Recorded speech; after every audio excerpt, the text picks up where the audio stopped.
प्यारे बच्चों, आप सभी को मेरा प्यार भरा नमस्कार। आइए आज हम स्वर्णिम हिंदी व्याकरण के भाग 5 का पठन पाठन करते हैं। प्यारे बच्चों, आप सभी को मेरा प्यार भरा नमस्कार। आइए आज हम पाठ नंबर 7 यानी वचन का पठन पाठन करते हैं। जिस शब्द से किसी संज्ञा या सर्वनाम के एक या अनेक होने का बोध हो उसे हम वचन कहते हैं। जैसे गाय, गाय का हो जाएगा गायें। घोड़ा, घोड़े। तो घोड़ा से तो हमें समझ आ रहा है कि किसी एक ही प्राणी के बारे में बात की जा रही है, लेकिन घोड़े तो बहुत सारे हो सकते हैं। ऊपर दिए गए चित्रों के नीचे लिखे शब्दों को ध्यान से देखिए। शब्द गाय तथा घोड़ा एक एक की संख्या का बोध करा रहे हैं। शब्द गाय और घोड़े एक से अधिक संख्या का बोध करा रहे हैं। तो वचन के बच्चों कितने भेद हुए? इसके 2 भेद होते हैं, एक वचन और बहुवचन। एक वचन शब्द का वह रूप जो संज्ञा या सर्वनाम की संख्या में एक होने का बोध कराए उसे हम वचन कहते हैं। जैसे लड़का, खिलौना, गाय, पेंसिल आदि। बहुवचन शब्द का वह रूप जो संज्ञा या सर्वनाम की संख्या में एक से अधिक होने का बोध कराए उसे बहुवचन कहते हैं। जैसे लड़के, घोड़े, गायें, पेंसिलें आदि। एक वचन से बहुवचन बनाने के कुछ महत्वपूर्ण नियम। पुल्लिंग शब्द के अंतिम आ को ए में बदलकर लड़का, लड़के, रास्ता, रास्ते, बच्चा, बच्चे, कमरा, कमरे, गधा, गधे, मेला, मेले, बरामदा, बरामदे, लोटा, लोटे, कपड़ा, कपड़े, कुत्ता, कुत्ते, भाला, भाले, पंखा, पंखे, शीशा, शीशे, गाना, गाने, खंबा, खंबे और सपना, सपने। संबंधवाचक शब्दों में यह नियम लागू नहीं होता। इन शब्दों के रूप बहुवचन में भी वही रहते हैं। जैसे चाचा, चाचा का चाचे थोड़ी हो जाएगा, क्या रहेगा? चाचा। मामा, मामा ही रहेगा। फूफा, फूफा ही रहेगा। मौसा, मौसा और दादा का दादा ही रहेगा। ऐसे ही नाना का भी नाना ही रहेगा बच्चों। साला, साले हो जाता है और बेटा का बेटे हो जाता है। स्त्रीलिंग शब्द के अंतिम ई या ई को इया करके तिथि, तिथियां, स्त्री, स्त्रियां, पंक्ति, पंक्तियां, खुशी, खुशियां, बुराई, बुराइयां, कापी, कापियां, विधि, विधियां, टोपी, टोपियां, सब्जी, सब्जियां, गली, गलियां, नीति, नीतियां, नाली, नालियां, नदी, नदियां, दवाई, दवाइयां। स्त्रीलिंग शब्दों के अंतिम इया को इया करके चिड़िया, चिड़िया, चुईया, चुईया, बुढ़िया, बुढ़िया, सीटी, सीटियां। आकारांश स्त्रीलिंग शब्दों के अंत में ए जोड़कर आंख का हो जाएगा आंखें, रात का रातें, भैंस, भैंसें, जेल, जेलें, राह, राहें, बेंच, बेचे, दावत, दावतें, सड़क, सड़कें, घात, घातें, दावत, दावतें, बत्तख, बत्तखें, चप्पल, चप्पलें। आकारांश स्त्रीलिंग शब्दों में ए जोड़कर माता, माताएं, कक्षा, कक्षाएं, पत्रिका, पत्रिकाएं, बाधा, बाधाएं, जटा, जटाएं, गाथा, गाथाएं, कविता, कविताएं, शिक्षिका, शिक्षिकाएं। एकारांश स्त्रीलिंग शब्दों में ए जोड़कर वस्तु, वस्तुएं, ऋतु, ऋतुएं, धातु, धातुएं। उकारांश स्त्रीलिंग शब्द में ऊ के स्थान पर उए जोड़कर वधु, वधुएं, बहु, बहुएं, लू, लुएं। यदि पुल्लिंग शब्द के अंत में अ, ई, ऊ हो तो बहुवचन बनाते समय उनका रूप परिवर्तित नहीं होता। जैसे घर, घर का घरे थोड़ी हो जाएगा, तो हम बोलेंगे 2 घर। फूल, 4 फूल। भालू, 3 भालू। कुछ शब्दों के बहुवचन गण शब्द जोड़कर बनाए जाते हैं। जैसे शिक्षक का हो जाएगा शिक्षक गण, दर्शक का दर्शक गण, नेता, नेतागण।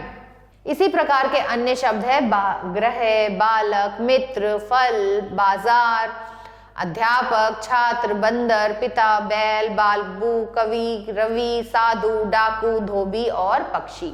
बहुवचन का विशेष प्रयोग किसी व्यक्ति के प्रति आदर को जब हम बच्चों प्रकट करते हैं तो भी हम उनके साथ हम बहुवचन का प्रयोग करते हैं। जैसे पिताजी दफ्तर चले गए हैं, मंत्री जी भाषण दे रहे थे, महात्मा गांधी भारत के महान नेता थे, अध्यापक महोदय कक्षा में नहीं थे। कुछ शब्दों का प्रयोग प्राय बहुवचन में ही होता है। जैसे समाचार, आंसू, बाल, दर्शन, भाग्य, हस्ताक्षर, लोग, ओट आदि। दूरदर्शन पर समाचार आ रहे हैं। उसकी दुख भरी कहानी सुनकर मेरे आंसू आ गए। तुम्हारे बाल काफी सफेद हो गए हैं, क्या बात आजकल आपके दर्शन नहीं हो रहे हैं? मेरे तो भाग्य फूट गए हैं। आप अपने हस्ताक्षर यहाँ कर दीजिए। बहुत से लोग तमाशा देख रहे थे। बड़प्पन दिखाने के लिए कभी कभी वक्ता बोलने वाला अपने लिए मैं के स्थान पर हम का प्रयोग भी करता है, जैसे हमें याद नहीं हमने कभी ऐसा कहा हो, इस बार हम तुम्हें छोड़ देते हैं। शिष्ट और सभ्य लोग तू का प्रयोग नहीं करते हैं, वे एक व्यक्ति के लिए तू के स्थान पर तुम का प्रयोग करते हैं, जैसे तुम कोलकाता क्यों जा रहे हो, तुम कल क्यों नहीं आए। तो इस पाठ से हमने क्या जाना बच्चों? जिस शब्द से किसी संज्ञा या सर्वनाम के एक या अधिक होने का बोध हो उसे वचन कहते हैं। शब्द का वह रूप जो संज्ञा या सर्वनाम के संख्या में एक होने का बोध कराए उसे एक वचन कहते हैं। शब्द का वह रूप जो संज्ञा या सर्वनाम की संख्या में एक से अधिक की संख्या का बोध कराते हैं उसे हम बहुवचन कहते हैं। आइए इसका अभ्यास कार्य देखते हैं।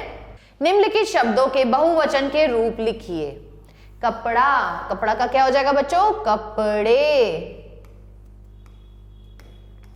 कहानी, कहानियां।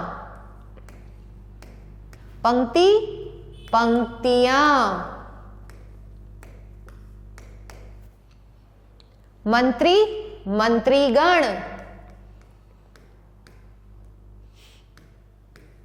मूछ, मूछें।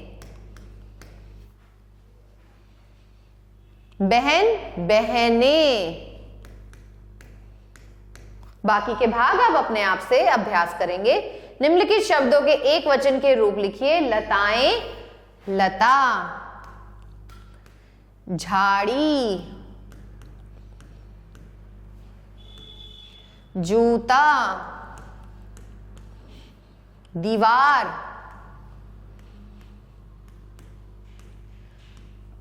पत्ता। कन्या। इसी प्रकार बाकी के भाग भी आप अपने आप से अपनी अभ्यास पुस्तिका में करेंगे। रंगीन छपे शब्दों के वचन बदलकर वाक्य को फिर से लिखिए। वह लड़की चली गई, वे लड़कियां चली गईं। विद्यार्थियों ने कविताएं सुनाई, तो विद्यार्थी ने कविता सुनाई। चिड़ियां चहचहा रही हैं, तो यहाँ पे बच्चों क्या होगा? चंद्र बिंदु हट जाएगा और ये हो जाएगा चिड़िया चहचहा रही है। यह छात्र पाठ याद करेगा, ये छात्र पाठ याद करेंगे। छात्र का छात्र ही रहेगा। भेड़ें मैदान में चर रही हैं, भेड़ मैदान में चर रही है। कोष्टक में दिए शब्दों का उचित रूप भरकर वाक्य पूरा कीजिए। कुछ डैश मैदान में खेल रहे हैं, तो यहां पे आ जाएगा बच्चों लड़के। मेरा डैश मुंबई चला गया है, तो यहां पे बच्चों बेटा ही आएगा। कुछ पौधों पर आज कुछ, इन पौधों पर आज कुछ कलियां खिली हैं। बाकी के भाग आप अपने आप से अपनी अभ्यास पुस्तिका में करेंगे। सही विकल्प चुनिए। वचन कितने प्रकार के होते हैं? वचन 2 प्रकार के होते हैं। किस शब्द के अंत में ए जोड़कर उसका वचन बदल जाएगा? खिलौने। ऐसा कौन सा शब्द है जिसके दोनों वचनों में एक ही रूप रहता है? तो वो है नाना। किस शब्द के अंत में या जोड़ने पर वचन बदलेगा? मिठाइयां। मैं विद्यालय जाता हूं, वाक्य का उपयुक्त बहुवचन कौन सा है? हम विद्यालय जाते हैं। आशा करती हूं आप सभी को यह पाठ अच्छे से समझ आया होगा। मिलते हैं अगले पाठ में, तब तक के लिए आभार।